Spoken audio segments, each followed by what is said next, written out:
बूढ़े कबूतर ने बताया कि भाग्य और बुद्धि में बड़ा कौन है। कहानी बड़ी ही प्रेरणादायक और ज्ञानवर्धक है, इसलिए कहानी के अंत तक हमारे साथ बने रहें। प्राचीन समय की बात है। एक बूढ़ा कबूतर और नीलकंठ पक्षी शिव मंदिर के पास एक वट वृक्ष पर बैठे हुए थे। रोज उनका उठना बैठना वहीं होता था और वे भगवान भोलेनाथ की पूर्ण श्रद्धा से भक्ति किया करते थे। एक दिन नीलकंठ और कबूतर दोनों बैठे हुए थे। नीलकंठ ने बूढ़े कबूतर से एक प्रश्न पूछा और कहा, हे मित्र कबूतर, भाग्य बड़ा या बुद्धि? इस पर कबूतर कहता है, मित्र, आपका यह प्रश्न बहुत ही दिलचस्प और विचार करने योग्य है। आपके इस प्रश्न का उत्तर आपको एक कहानी के माध्यम से मिलेगा। तुम शांत चित्त होकर बैठ जाओ, मैं तुम्हें कहानी सुनाता हूं। नीलकंठ कहता है, ठीक है, और शांत चित्त होकर बैठ जाता है। वह अपने दोनों कानों को बूढ़े कबूतर की हर बात पर लगाता है और बड़े ध्यान से इस कहानी को सुनता है। बूढ़ा कबूतर कहानी शुरू करता है और कहता है, मित्र, प्राचीन समय की बात है। एक बार ब्रह्मा जी का दरबार लगा हुआ था। सभी देवतागण दरबार में बैठे हुए थे। भाग्य और बुद्धि भी वहीं थे। ब्रह्मा जी के दरबार में बैठे बैठे बात करते करते भाग्य और बुद्धि की नोकझोंक शुरू हो गई। जब यह बहस काफी बढ़ गई तो भाग्य कहता है, जो काम मैं करता हूं वह यह बुद्धि नहीं कर सकती। बुद्धि बोली, मूर्ख मत बनो। जब मैं किसी का साथ छोड़ देती हूं तो वह आदमी पागल हो जाता है, मृत्यु को प्राप्त हो जाता है। तुम कितना भी उसका साथ दे दो, लेकिन वह मेरे बिना कुछ नहीं कर सकता। भाग्य बोला, अरे मूर्ख बुद्धि, तुम नहीं जानती कि जिसका साथ मैं छोड़ देता हूं, फिर तुम चाहे कितना भी उसके साथ रहो, उसका भला कैसे हो सकता है? जब मैं यानी उसका भाग्य ही उसके साथ नहीं रहूंगा तो क्या वह कभी भाग्यवान या धनवान हो पाएगा? नहीं, ऐसा कदापि नहीं हो सकता। भगवान ब्रह्मा के दरबार में दोनों में ऐसे ही वाद विवाद बढ़ता गया। दोनों एक दूसरे से झगड़ने लगे। बुद्धि कहने लगी, मैं बड़ी हूं और मैं ही श्रेष्ठ हूं। भाग्य कहने लगा, नहीं, तुम मुझसे बड़ी कैसे हो सकती हो? मैं बड़ा हूं और मैं ही श्रेष्ठ हूं। तभी ब्रह्मदेव ने दोनों को बहस करते हुए देखा और मन ही मन सोचा, भाग्य और बुद्धि दोनों महान देवता हैं। ये दोनों इस दुनिया के शक्तिशाली और प्रभावशाली देव हैं और यह आपस में इस तरह झगड़ रहे हैं, जो ठीक नहीं है। इनका फैसला तो मुझे ही करना होगा। ब्रह्मदेव ने बुद्धि और भाग्य से पूछा, तुम दोनों झगड़ क्यों रहे हो? भाग्य कहने लगा, ब्रह्मदेव, मैं जिस मनुष्य का साथ छोड़ देता हूं वह मनुष्य क्या कर सकता है? वह तो अपना सारा जीवन गरीबी और दरिद्रता में गुजारता है। वह अपने जीवन में कभी भी खुश नहीं रह सकता। इतना सुनते ही बुद्धि बोल उठी, नहीं ब्रह्मदेव, भाग्य झूठ कह रहा है। जब मैं किसी का साथ छोड़ देती हूं तो भाग्य चाहे उस मनुष्य का जितना भी साथ दे, वह कुछ नहीं कर सकता। बुद्धिहीन मनुष्य तो मृतक के समान होता है। भगवान ब्रह्मा ने दोनों की बात ध्यान से सुनी। उनकी बात सुनकर ब्रह्मदेव मन ही मन सोचने लगे, इन दोनों की समस्या तो बहुत गंभीर है, इसका फैसला कैसे किया जाए? फिर ब्रह्मदेव ने दोनों से कहा, ऐसे पता नहीं चलेगा, आप परीक्षण कीजिए। भाग्यदेव, आप अपने भाग्य का परीक्षण कीजिए और बुद्धिदेव, आप अपनी बुद्धि का। इसका प्रयोग करके बताइए कि तुम दोनों में से कौन बड़ा और श्रेष्ठ है। भाग्यदेव बोला, ब्रह्मदेव, जैसा आपका आदेश होगा मैं उसी का पालन करूंगा। ब्रह्मदेव ने कहा, आप मृत्युलोक को ध्यान से देखिए। ब्रह्मदेव ने भाग्यदेव और बुद्धि को मृत्युलोक दिखाया और कहा, देखो, इस जंगल में एक गरीब बुढ़िया और उसका इकलौता 20 वर्ष का बेटा झोपड़ी डालकर रहते हैं। वे बहुत ही गरीब हैं। उन्हें खाने के लिए अनाज का एक दाना भी नसीब नहीं हो रहा है। अब तुम दोनों इन पर अपने भाग्य और बुद्धि की शक्ति आजमाओ। तुम दोनों में से जो भी इस गरीब बुढ़िया के बेटे को धनवान बना देगा या सम्राट बना देगा, वही तुम दोनों में से बड़ा और श्रेष्ठ माना जाएगा। ब्रह्मदेव की बात सुनकर भाग्यदेव कहने लगा, परमपिता, यह तो छोटी सी बात है। भाग्य की बात सुनकर बुद्धि बोली, यह छोटी सी बात कैसे हो सकती है? जब तक मैं उसका साथ नहीं दूंगी तुम इसे कभी राजा नहीं बना सकते, सम्राट नहीं बना सकते। भाग्य ने कहा, बुद्धि, तुम नहीं जानती, अगर मैं उसका साथ दूंगा तो इसे राजा ही नहीं बल्कि एक महान सम्राट बनाऊंगा। बुद्धि बोली, ठीक है, हम दोनों इसी पर अपनी शक्ति का उपयोग करते हैं। इससे हमारी समस्या का फैसला हो जाएगा। जो जीतेगा वही श्रेष्ठ माना जाएगा। इसके बाद भाग्य ब्रह्मदेव से कहने लगा, ब्रह्मदेव, पहले मुझे अपनी श्रेष्ठता सिद्ध करने की अनुमति दीजिए। मुझे यहां से जाने और इस लड़के को सम्राट बनाने की आज्ञा दीजिए। ब्रह्मा जी कहते हैं, ठीक है। ब्रह्मदेव के कहते ही बुद्धि ने ब्रह्मदेव से कहा, ब्रह्मदेव, मैं इस लड़के का साथ छोड़कर आ रही हूं। उसकी बात सुनकर भाग्य ने कहा, ठीक है, तुम अभी उसका साथ छोड़ दो और ब्रह्मलोक में आ जाओ। बुद्धि भाग्य से कहने लगी, भाग्य, ध्यान रखना, कहीं ऐसा ना हो कि तुम इसे सम्राट बनाने के चक्कर में मार ही दो। यह व्यक्ति मरना नहीं चाहिए। भाग्य कहने लगा, बुद्धि, तुम यह सब दूर से देखती रहो। आज तुम्हारी हार निश्चित है, क्योंकि मैं ही तुमसे ज्यादा शक्तिशाली और बलवान हूं। बुद्धि बोली, ठीक है, मैं अभी इसी समय इस लड़के का साथ छोड़ रही हूं। ऐसा कहकर बुद्धि ने उसका साथ छोड़ दिया। बुद्धि के साथ छोड़ते ही वह लड़का अपनी शुद्ध बुद्धि खो बैठा, एक निर्गुणी बनकर रह गया, पागल और मूर्ख बन गया। अब भाग्य अपना काम करना शुरू करता है। वह देखता है कि उस व्यक्ति के पास कुछ नहीं है। एक घास फूस की बनी हुई झोपड़ी है और केवल 3 बकरियां बंधी हुई हैं।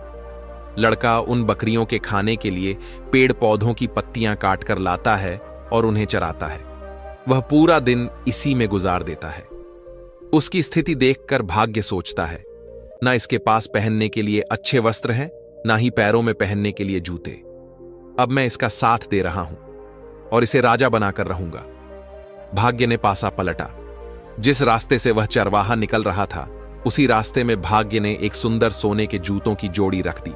लड़के का ध्यान उन जूतों पर गया, पर वह उन्हें पहचान नहीं पाया कि ये सोने के जूते हैं। उसे तो बस पैरों में पहनने के लिए जूते चाहिए थे, इसलिए उसने वे सोने के जूते पहन लिए और सोचने लगा, चलो जूते तो मिल गए, इससे मेरा बहुत समय का काम चल जाएगा। अब जंगल से चारा लाते और बकरियों को चराते समय मेरे पैरों में कांटे नहीं लगेंगे। उन जूतों को पहनकर वह अपने घर आ जाता है। प्रतिदिन उसकी यही दिनचर्या चलती रही। वह जंगल में बकरियों को चराने जाता और जंगल से पेड़ पौधों की पत्तियां काट कर लाता और बकरियों को चराता रहता था। उसकी माता की बुद्धि भी समाप्त हो गई थी, क्योंकि बुद्धि उसे भी छोड़कर चली गई थी। भाग्य ने तो उस चरवाहे का खूब साथ दिया, लेकिन उसके जीवन में कोई बदलाव नहीं आया। भाग्य सोचने लगा कि मैंने तो इसे सम्राट बनाने का संकल्प लिया है, परंतु यह तो मुझे मूर्ख या पागल दिखाई देता है। इसका व्यवहार तो पागलों और मूर्खों की तरह हो गया है। यह सब देख रही बुद्धि ने भाग्य से कहा, क्या तुम नहीं जानते कि मैंने उसका साथ छोड़ दिया है? जब मैं किसी व्यक्ति का साथ छोड़ देती हूं तो वह ऐसा ही व्यवहार करता है। भाग्य बुद्धि से कहने लगा, मैं भी देखता हूं कि तुम क्या कर सकती हो। अब तुम भी देखोगी कि मैं क्या कर सकता हूं। उस देश के नजदीक ही एक देश का राजा चंद्रसेन था। उसका एक सौदागर था। वह अलग अलग देशों और स्थानों पर जाकर व्यापार करता था। उस सौदागर के पास व्यापार करने के लिए कुछ ऊंट थे। वह ऊंटों पर पीतल लाद कर ले जाता था और दूसरे देश में जाकर व्यापार किया करता था। एक दिन वह सौदागर उसी जंगल से गुजर रहा था जहां पर वह चरवाहा रहता था और अपनी बकरियां चराता था। वह सौदागर ऊंट लेकर जा रहा था। तभी रास्ते में जाते हुए उसकी नजर उस चरवाहे के पैरों पर पड़ी। सौदागर ने देखा कि इस चरवाहे के पैरों में तो सोने के जूते हैं और यह इनकी कोई कदर नहीं कर रहा है। इसे देखकर लगता है कि यह सोने के जूतों के बारे में तो शायद जानता भी नहीं है। सौदागर अपने ऊंट से नीचे उतरकर उस चरवाहे से पूछने लगा, भाई, तुम यह जूते कहां से लाए हो? उस चरवाहे ने उस सौदागर को बताया, ये जूते मुझे इस जंगल में रास्ते पर पड़े हुए मिले थे। सौदागर ने उस चरवाहे से पूछा, क्या तुम इन जूतों को बेचना चाहोगे? तो उस चरवाहे ने कहा, जरूर बेच दूंगा। इन्हें पहनते पहनते मुझे बहुत समय हो गया है, लेकिन यह टूटते या फटते बिल्कुल भी नहीं है। ये तो काफी समय से ऐसे ही हैं। व्यापारी ने चरवाहे से कहा, ये जूते मुझे बेच दो। इन जूतों के बदले में जो चाहो मुझसे वह ले लो। उस चरवाहे ने व्यापारी से कहा, मुझे इन जूतों के बदले में ज्यादा कुछ नहीं चाहिए, सिर्फ 1 मन अनाज चाहिए, जिससे मुझे और मेरी माता को 2 समय का भोजन प्राप्त हो जाए। हम तो भूखे मरते हैं। उसने सौदागर को वह सोने के जूते 1 मन अनाज के बदले ही दे दिए। सोने के जूते पाकर वह सौदागर बहुत खुश हो गया। वह सौदागर उस चरवाहे को एक मन अनाज देकर चला जाता है। तब बुद्धि भाग्य से कहने लगी, भाग्य, देखते नहीं कि तुम्हारे जूते तो एक मन अनाज के बदले में बिक गए। तुम समझ रहे हो ना, तुम्हारे सोने के जूते एक मन आटे में जा रहे हैं। भाग्य ने बुद्धि की बात सुनकर कहा, बुद्धि, तुम चिंता मत करो। मैं जिसका साथ देता हूं उसे कोई भी राजा बनने से नहीं रोक सकता। मैं इसे एक महान सम्राट बनाकर ही रहूंगा। बुद्धि कहने लगी, भाग्य, तुम मेरे बिना कुछ नहीं कर सकते। देखना, तुम इसे अवश्य मार दोगे। यह बेचारा कहीं राजा बनते बनते मर न जाए। भाग्य ने कहा, बुद्धि, तुम कैसी बातें कर रही हो, देखना अब मैं क्या करता हूं। और इतना कहकर भाग्य फिर से उस व्यक्ति के पास आता है। भाग्य ने दूसरे सोने के जूतों की जोड़ी, जो सोने चांदी और जड़ाऊ हीरों से जड़ी हुई थी, उसी रास्ते पर रख दी जिस मार्ग से चरवाहा बकरियों के लिए पत्ते लेने जंगल से जा रहा था। उस चरवाहे को फिर से सोने के जूते मिले तो वह तो बड़ा प्रसन्न हो गया। उधर सौदागर पहले वाले सोने के जूते पाकर बहुत खुश था। चलते चलते वह सोचने लगा, क्यों ना मैं इन्हें अपने राजा को भेंट करूं ताकि महाराज प्रसन्न होकर मुझे कुछ इनाम दें। यह सोचकर वह सौदागर सोने के जूतों को लेकर महाराज चंद्रसेन के महल में गया। राज दरबार में जाकर उसने वह सोने के जूते राजा को दे दिए और कहने लगा, महाराज, यह स्वर्ण जूते मैं खास तौर पर आपके लिए लेकर आया हूं। ये जूते अद्भुत हैं। ऐसे जूते तो हमारे महाराज के पास होने चाहिए थे। महाराज चंद्रसेन जूतों को देखकर बहुत प्रसन्न हुए। सोने के सुंदर जूते देखकर उन्हें ऐसा लग रहा था कि जैसे यह जूते देवलोक से आए हों और देवताओं ने इन्हें बनाया हो, मानो स्वयं विश्वकर्मा ने इन्हें बनाया हो। इतने सुंदर जूते देखकर वह खुश हो गए और अपने मंत्री से कहने लगे, सौदागर को 15 सहस्त्र स्वर्ण मुद्राएं इनाम में दे दी जाए। राजा चंद्रसेन ने उस सौदागर को 15,000 स्वर्ण मुद्राएं इनाम में दिलवा दी। इतनी ज्यादा स्वर्ण मुद्राएं पाकर सौदागर बहुत खुश हो गया और अपने व्यापार को बढ़ाने की सोचने लगा। उसके बाद वह दोबारा अपने ऊंटों पर पीतल लादकर दूसरे देश में व्यापार के लिए चल पड़ा। वह सौदागर अपने व्यापार के लिए उसी जंगल से होते हुए जाता था जहां वह चरवाहा अपने पशुओं को चराता था और अपनी माता के साथ रहता था। इस बार भी उसी जगह से जा रहा था और संयोगवश चरवाहा भी वहीं पर अपनी बकरियों को चरा रहा था। जंगल में अपने सामने उस चरवाहे को दोबारा देखकर वह सौदागर खुश हो गया। उसने फिर से उस चरवाहे के पैरों की ओर देखा। उसके पैरों में दूसरी जोड़ी स्वर्ण जूते देखकर उसने सोचा, इसके पास तो और सोने के जूते आ गए। न जाने यह कहां से ऐसे जूते लेकर आता है। सौदागर ऊंट से उतरा और उतरकर उस चरवाहे के पास आया और चरवाहे से बोला, भाई, क्या तुम फिर से इन जूतों को भी बेचना चाहोगे? चरवाहे की तो जैसे मनचाही मुराद पूरी हो गई। वह बोला, हां, जरूर बेच दूंगा, लेकिन इस बार आपको इसके बदले में मुझे एक बोरी चने की देनी होगी। सौदागर भी खुश हो गया और बोला, हां, ठीक है, मैं एक बोरी चने की दे दूंगा। चरवाहे ने एक शर्त और रख दी। वह बोला, चने भुने हुए होने चाहिए। सौदागर ने उसकी यह बात भी मान ली। एक बोरी भुने हुए चने की उसको दे दी। वह उससे सोने के जूते की दूसरी जोड़ी भी लेकर आगे चला गया। अब सौदागर के मन में यह विचार आने लगा, पहले एक जोड़ी जूते जो मैंने महाराज को भेंट किए थे, उसके बदले महाराज ने मुझे 15,000 स्वर्ण मुद्राएं दी थीं। इस बार हो सकता है कि महाराज मुझे पिछली बार से भी ज्यादा बड़ा इनाम दे। मैं इनको भी महाराज की सेवा में लेकर जाता हूं। वह इस बार भी उन हीरे जवाहरात और रत्न जड़े सोने के जूतों को लेकर राजा चंद्रसेन के दरबार में पहुंच गया।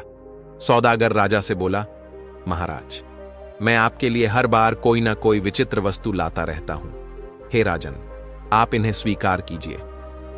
राजा चंद्रसेन ने जब जूतों को देखा तो कहने लगा, सच में यह बहुत सुंदर है।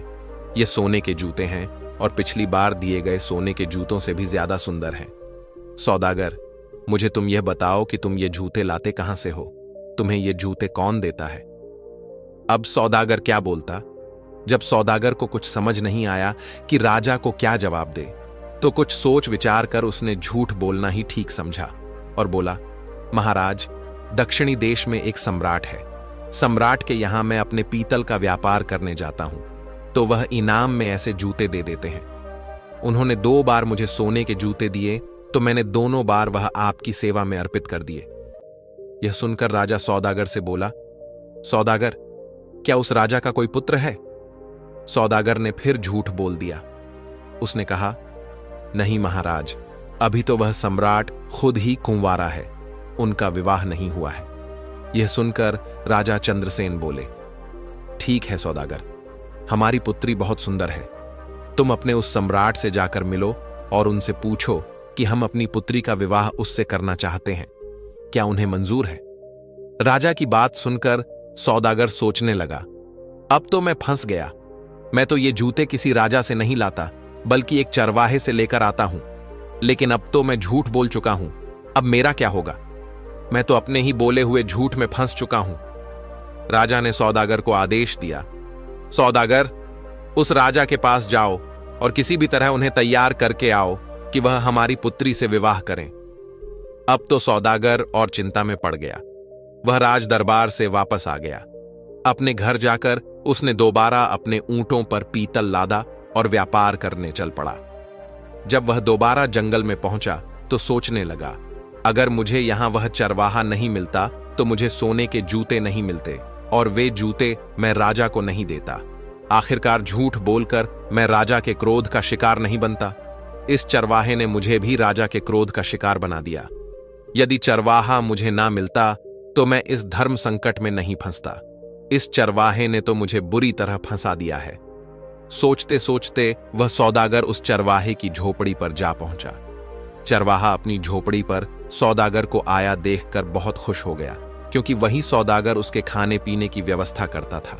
कभी उसे अनाज देता था, कभी चने। उसका गुजारा जूते बेचकर इसी सौदागर से पूरा होता था, इसलिए चरवाहा उससे बहुत खुश था। वह बोला, सौदागर आइए, आपका स्वागत है। सौदागर वहीं उसके घर पर ही रुक गया। उसने अपने ऊंटों से पीतल उतारकर एक तरफ रख दिया और फिर चरवाहे से बातें करने लग पड़ा। इस समय भाग्य उस चरवाहे का साथ दे रहा था। बातें करते करते चरवाहा पीतल के बोरे पर बैठ गया। जैसे ही वह बैठा तो सभी बोरों में भरा हुआ पीतल सोने में बदल गया। चारों तरफ सोना जगमगाने लगा। यह देखकर सौदागर को यह विश्वास हो गया कि यह व्यक्ति या तो कोई जादूगर है या ईश्वर का कोई बहुत बड़ा भक्त। इस पर ईश्वर की विशेष कृपा है। अब सौदागर अपने बोले हुए झूठ के जाल में और फंसता जा रहा था। उसके मन में विचार आया, मेरे पास धन की कमी नहीं है। मैं ऐसा करता हूं कि इस चरवाहे को ही राजा बना देता हूं, सम्राट घोषित कर देता हूं। मेरे पास तो धन और सोने की कोई कमी नहीं है। मैं इसके लिए यहां जंगल में बहुत बड़ा किला बनवा देता हूं, दुर्ग बना देता हूं। उस दुर्ग का मालिक इसे बना दूंगा और मैं उसका मंत्री बन जाऊंगा। यहां के जो जागीरदार हैं उनसे बहुत सारी जमीन खरीद लूंगा। इस महीने के 2 महीने बाद राजा के पास जाऊंगा और बता दूंगा, यही सम्राट है। अब सौदागर षड्यंत्र रचने लगा। भाग्य बुद्धि से कहने लगा, बुद्धि, तुम देखती जाओ कि मैं क्या करता हूं। देखना, यही सौदागर अब चरवाहे को सम्राट बनाएगा। बुद्धि ने फिर से भाग्य से कहा, कहीं ऐसा ना हो कि राजा बनते बनते यह मर ही जाए, क्योंकि इस समय इसके पास बुद्धि नहीं है।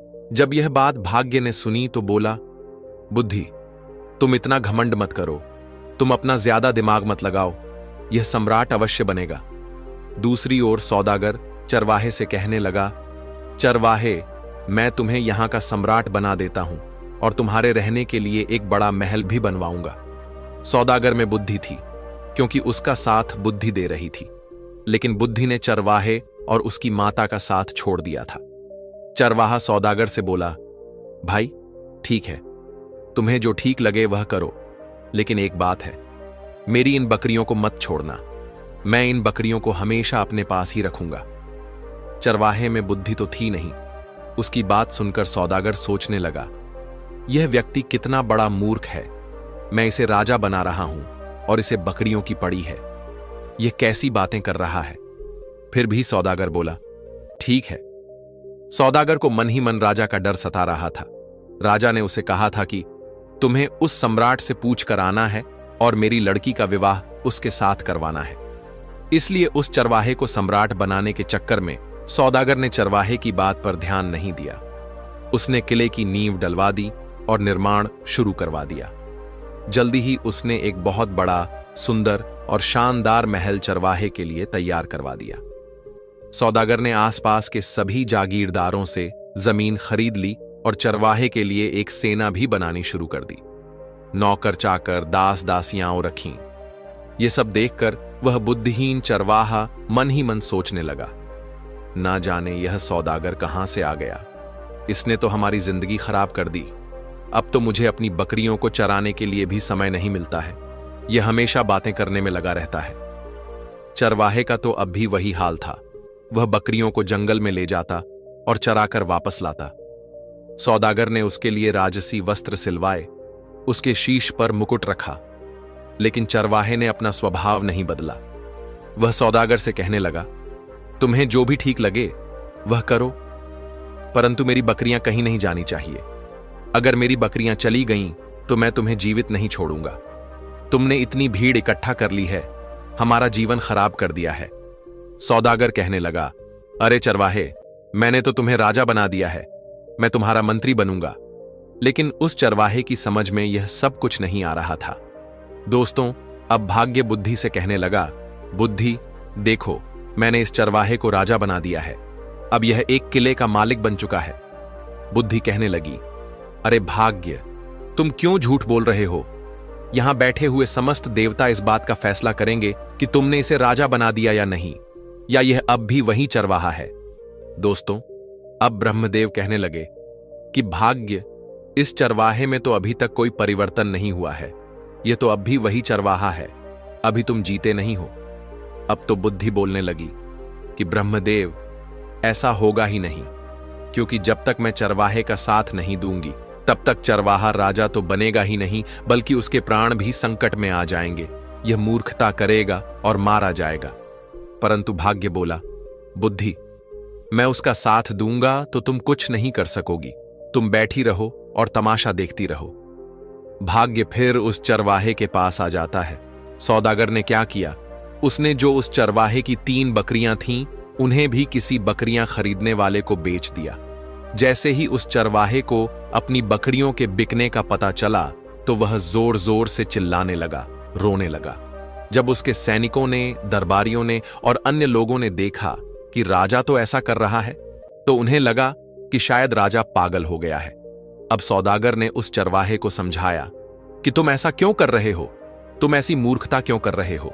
ये तो 3 बकरियां थीं। मैं तुम्हें ऐसी बहुत सी बकरियां दिलवा दूंगा। सौदागर की यह बात सुनकर चरवाहा मान जाता है और वह चरवाहा सौदागर के पीछे पड़ गया कि चलिए, मुझे आज ही बकरियां खरीद कर दीजिए। सौदागर उस चरवाहे से कहने लगा, देखो भाई, अब तुम सम्राट बन गए हो, राजा बन गए हो। तुम ऐसी छोटी छोटी बातें क्यों करते हो? बच्चों जैसी बातें मत करो। मैं तो तुम्हारा विवाह करवाऊंगा। अपनी माता से पूछो। हमारे यहां के राजा चंद्रसेन, उनकी पुत्री बहुत ही सुंदर है, उनसे तुम्हारी शादी करवाऊंगा। लेकिन चरवाहे में तो बुद्धि ही नहीं थी। वह सौदागर से कहने लगा, तुम मेरा क्या विवाह करवाओगे? और उसकी माता भी कहने लगी, अब विवाह से क्या होगा? हमारी जिंदगी को तो तूने खराब कर ही दिया है। तुमने हमें इतनी भीड़ भाड़ में लाकर पटक दिया है। कहां हम इतनी शांति से रहते थे, अपनी बकरियां चराते थे और अपनी झोपड़ी में मजे से रहते थे। अब सौदागर सोचने लगा, लगता है यह दोनों मां बेटा पागल हैं। अब मैं क्या करूं? ऊपर से उसे महाराज चंद्रसेन का डर सता रहा था। उसके मन में यही विचार आ रहा था कि इनकी सहायता तो मुझे करनी ही पड़ेगी। तक 6 महीने का समय पूरा हो गया। अब सौदागर अपने देश में महाराज चंद्रसेन के पास पहुंचा। महाराजा से कहने लगा कि महाराज, अब आप अपने नाई और पंडित को भेज दीजिए। मैंने अपने सम्राट को मना लिया है। वह आपकी लड़की से शादी करने के लिए तैयार है। यह सुनकर राजा चंद्रसेन ने नाई और ब्राह्मण को बुलाया और उन दोनों को सौदागर के साथ सम्राट के पास भेज दिया। सौदागर उन दोनों को लेकर चल पड़ा और वह उनको चरवाहे के महल में लेकर आया। उसने चरवाहे को राजसी वस्त्र पहनाए। चरवाहा सौदागर से कहने लगा, यह तुम क्या कर रहे हो? ऐसे भी कहीं विवाह होते हैं? सौदागर बोला, अब तुम चुप रहना, अब बिल्कुल भी मत बोलना, नहीं तो महाराज चंद्रसेन तुम्हें और मुझे दोनों को फांसी की सजा दे देंगे। इस बात का ध्यान रखना कि अब तुम्हें बोलना नहीं है। सौदागर के मुंह से फांसी की बात सुनकर चरवाहा बुरी तरह से डर जाता है और उसकी बात मान जाता है। राजा के नाई और ब्राह्मण उसकी सगाई कर देते हैं और शुभ मुहूर्त देखकर विवाह का दिन तय करके उसे बोल देते हैं कि आपको इस दिन बारात लेकर महल में आना है। इसके बाद नाई और ब्राह्मण वापस अपने देश को लौट जाते हैं। उनके महल में पहुंचने के बाद राजा ने उनसे पूछा कि सम्राट कैसा है। नाई और ब्राह्मण बोले, महाराज, उसके पास तो किसी चीज की कमी नहीं है। बहुत सारा सोना है, खजाने भरे पड़े हैं। वह तो बहुत ही महान राजा दिखाई पड़ता है। बात सुनकर राजा चंद्रसेन भी बड़े प्रसन्न हुए। अब तो राजा चंद्रसेन ने भी शादी की तैयारी शुरू कर दी। धीरे धीरे समय बीतता गया और विवाह का शुभ दिन नजदीक आ पहुंचा। विवाह के दिन सौदागर ने चरवाहे को खूब सजाया, दूल्हा बनाया और एक सुंदर रथ में बिठाकर उसकी बारात लेकर चल पड़ा। इधर सौदागर चरवाहे को शादी के लिए लेकर जा रहा था। उधर भाग्य बुद्धि से कहने लगा, देखो बुद्धि, अब मैं चरवाहे का विवाह भी राजा की पुत्री से करवा रहा हूं। बुद्धि मुस्कुराकर बोली, भाग्य, बस देखते जाओ। तुमने अभी इसकी मृत्यु का षड्यंत्र रच दिया है। तुम्हें भी पछतावा होगा कि तुमने यह क्या कर दिया है। यह चरवाहा भी तुम्हारे जाल में फंस चुका है। तुम तो इसे राजा बनाने की बात कर रहे हो। देखते जाओ, तुम्हारे कारण अब यह चरवाहा अपने प्राण खो देगा। भाग्य बोला, बुद्धि, जब मैं उसका साथ दे रहा हूं तो तुम क्यों परेशान हो रही हो? बस तुम देखती रहो कि मैं क्या करता हूं। कुछ दिन का सफर तय करने के बाद चरवाहे की बारात राजा चंद्रसेन के यहां पहुंच जाती है। जब राजा ने देखा कि बारात पहुंच चुकी है तो अपने मंत्रियों के साथ ढेर सारे उपहार लेकर बारात का स्वागत करने के लिए नगर के द्वार की ओर चल पड़ा। दूसरी ओर जब चरवाहे ने देखा कि सामने से ढाल तलवार लेकर कोई राजा सेना के साथ आ रहा है तो वह बुरी तरह डर गया और वह अपने रथ से उतरकर भागने लगा। चरवाहे को भागता देखकर सौदागर ने सोचा, यह तो पक्का मुझे मरवाएगा। सौदागर भी रथ से उतरकर पकड़ने के लिए उसके पीछे पीछे भागता है और उसे पकड़ लेता है। सौदागर पकड़कर उसे समझाता है कि राजा तुम्हें भी मार देगा और मुझे भी। तुम ऐसे क्यों भाग रहे हो? चरवाहा डर गया और बोला, ठीक है, लेकिन तुम्हें हर समय मेरे साथ ही रहना पड़ेगा। सौदागर के यहां करने पर वह सौदागर के साथ वापस आ गया। सौदागर से कहने लगा कि यह राजा तो तलवार लेकर आ रहा है, कहीं हमें काटेंगे तो नहीं। सौदागर ने कहा, चिंता मत करो, वह तुम्हें कुछ नहीं कहेंगे। तुम्हारा विवाह होगा, तुम्हें दुल्हन मिलेगी, तुम डरो मत। इतना सुनकर वह चरवाहा वापस आकर अपने रथ पर बैठ जाता है। राजा ने देखा, चरवाहा बना राजा देखने में तो बहुत सुंदर था। उसने बारात का स्वागत किया। अपने कहे अनुसार सौदागर हर जगह उसके साथ साथ जा रहा था। जब मंडप में जाने का समय हुआ तो सौदागर धर्म संकट में फंस गया कि वहां भी उसे साथ ही जाना पड़ रहा था। वह मंडप में पीछे बैठ गया। राजा चंद्रसेन कहने लगा, सौदागर, तुम इसके साथ साथ क्यों रहते हो? तो सौदागर बोला, महाराज, मैं इनका मंत्री हूं, इन्होंने मुझे अपना मंत्री बनाया है। राजा ने अपनी पुत्री का विवाह उस चरवाहे के साथ कर दिया। इस तरह राजा ने निश्चित दिन अपनी पुत्री का विवाह उस चरवाहे से कर दिया। शादी हो जाने के बाद राजा ने दामाद को महल का ही एक भाग दे दिया। राजा का कोई पुत्र नहीं था तथा वह दामाद को अपने पास ही रखना चाहता था ताकि राज सिंहासन बाद में उसे सौंप सके। अब सौदागर को रहने के लिए अलग स्थान दे दिया गया। सौदागर मन ही मन घबरा रहा था कि कहीं चरवाहा भेद न खोल दे। चरवाहा बहुत प्रसन्न था। यह देखकर बुद्धि मुस्कुराई तो भाग्य बोला, देखती रहो, मैंने इसका विवाह राजा की पुत्री के साथ करवा दिया है। अब यह चरवाहा सम्राट बनने ही वाला है। भाग्य की यह बात सुनकर बुद्धि कहने लगी, अरे भाग्य, तुम क्यों बेवकूफ बन रहे हो? तुम जानते हो कि उसे कुछ पता ही नहीं है कि राजा क्या होता है, विवाह क्या होता है। वह तो कुछ जानता ही नहीं है। उसकी तो मृत्यु निकट आ गई है, वह तो मरने वाला है। भाग्य कहता है, यह तुम क्या कह रही हो? बुद्धि बोली, मैं सच कह रही हूं। मैंने जब इसका साथ छोड़ा था यह तो उसी समय मर गया था, क्योंकि बुद्धिहीन व्यक्ति तो वैसे ही मृतक के समान होता है। अब यह बेचारा मारा जाएगा। तुम तो बस इसे बचाने की कोशिश करो। अब यह मरने वाला है, आप इसे बचाइए। भाग्य बोला, यह मरेगा क्यों? इसकी शादी हो गई है, अब यह आराम से वहां पर रहेगा और फिर सम्राट बनेगा। राज परिवार की परंपरा के अनुसार राजकुमारी वधू के वेश में सज संवर कर खाना लेकर रात को अपने पति के कक्ष में गई। चरवाहे ने इतनी सुंदरता से सजी और आभूषणों से लदी कन्या सपनों में भी नहीं देखी थी। वह डर गया। उस बुद्धिहीन चरवाहे को बचपन में अपनी दादी की सुनाई हुई कहानी याद आ गई, जिसमें एक राक्षसी सुंदरी का भेष बनाकर गहनों से सजी धजी एक पुरुष को खा जाती है। उसके मन में विचार आया, यह कोई राक्षसी तो नहीं है जो उसे खाने के लिए आई है। उसने बचपन में सुन रखा था कि राक्षसी सुंदर रूप धारण करके आदमियों का खून पी लेती है और उन्हें मार डालती है। उसने सोचा, राक्षसी के हाथ पड़ने से तो अच्छा है कि मैं यहां से भाग जाऊं। यही सोचकर वह उठा और राजकुमारी को धक्का देकर गिराता हुआ, चिल्लाता हुआ कमरे से निकल भागा। भागता भागता वह सीधे नदी के किनारे पहुंचा और पानी में कूद गया।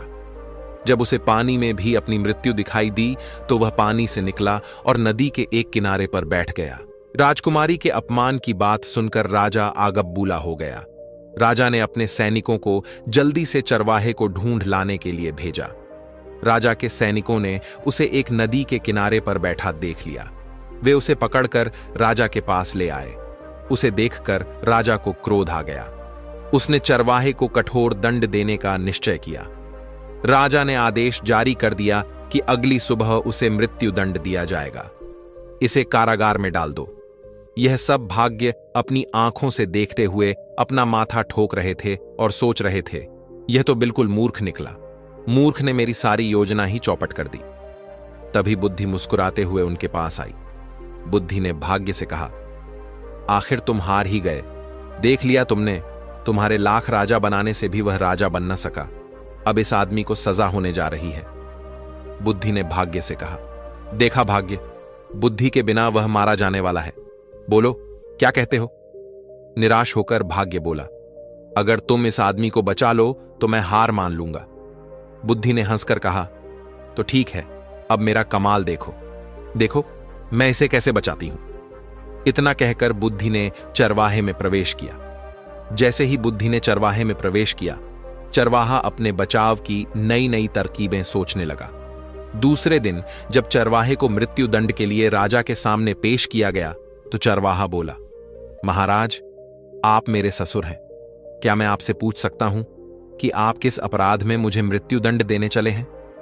राजा बोला, तुमने मेरी पुत्री का तिरस्कार करके मेरा घोर अपमान किया है। इसका तुम्हें दंड दिया जाएगा। तब चरवाहा बोला, राजन, मेरे कुल में मान्यता है कि विवाह के पश्चात पहली रात को यदि वर वधू की जानकारी में कोई व्यक्ति नदी में डूब मरे तो वधू विधवा हो जाती है या संतानहीन रह जाती है। जब आपकी पुत्री कमरे में आई तभी नदी की ओर से बचाओ बचाओ चिल्लाने की आवाज मेरे कानों में पड़ी। मैं अपने आप को रोक न सका और तुरंत उठकर डूबने वाले को बचाने के लिए नदी पर चला गया था। अगर यह मेरा दोष है तो आप मुझे अवश्य दंड दें। चरवाहे की बात सुनकर राजा बहुत प्रसन्न हुआ और उठकर चरवाहे को गले से लगा लिया।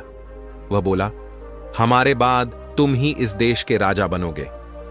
पिता पुत्री ने लज्जित होकर अपने असभ्य व्यवहार के लिए माफी मांगी और फिर तीनों खुशी खुशी महल के अंदर चले गए।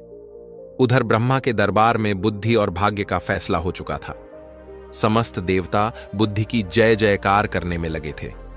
वे कहने लगे, भाग्य, तुम कुछ नहीं कर सकते। जिसका साथ बुद्धि नहीं देगी वह कुछ नहीं कर सकता। बुद्धि ने मुस्कुराकर भाग्य की ओर देखा। भाग्य ने हंसकर कहा, मैं अपनी हार मानता हूं, तुम वास्तव में मुझसे बड़ी हो। साथियों, इस तरह नीलकंठ को भी अपने प्रश्न का उत्तर मिल चुका था और उसके बाद बूढ़ा कबूतर और नीलकंठ भोजन की तलाश में जंगल की ओर निकल गए। दोस्तों, उम्मीद है आपको कहानी अच्छी लगी होगी।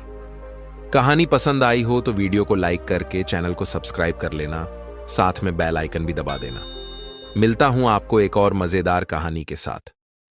धन्यवाद। जय श्री कृष्णा।